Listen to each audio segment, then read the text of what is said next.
Минаа 25 години откако оружјето и пукотниците стишаа.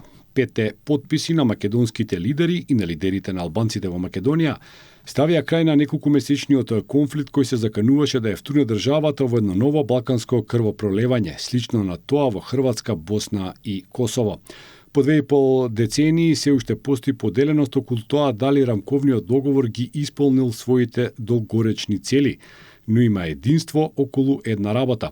Тој успеа да стави крај на конфликтот и да даде шанса на соживотот. Ова средба не е средба само за обележување на 25 годишнината на Охридскиот рамковен договор, туку е можност да се осврнеме кон иднитет за јакнување на правната држава. Но како и секоја година, така и годинава, одбележувањето на годишнината не помина без проблеми и поделби. Опозицијската ДУИ, која беше формирана токму после конфликтот, одбива да учествува на одбележувањето.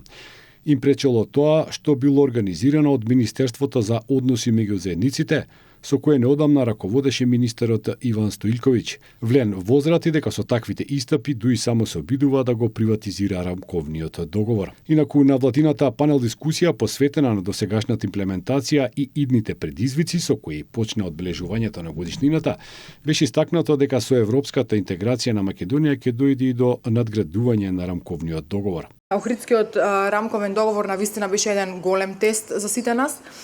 Пред 25 години приоритет беше да се создават услови за мир и стабилност, а денес наш приоритет е да создадеме услови за просперитет, европски стандарди и секако поквалитетен живот. Поранешната дипломатка на ОПСЕ Клариса Пастори, која била ангажирана во Македонија во периодот на преговорите, оцени дека Охридскиот рамковен договор е повеќе од мировен договор. Охридскиот рамковен договор е најдобриот договор што сум го видела или што сум го искусила. И сакам да ви кажам зошто. Токму поради тоа што не е само мировен договор. Свечено одбележување на 25 годишнината на Охридскиот рамковен договор продолжува и утре на 13 август со активности организирани од Министерството за односи меѓу заедниците.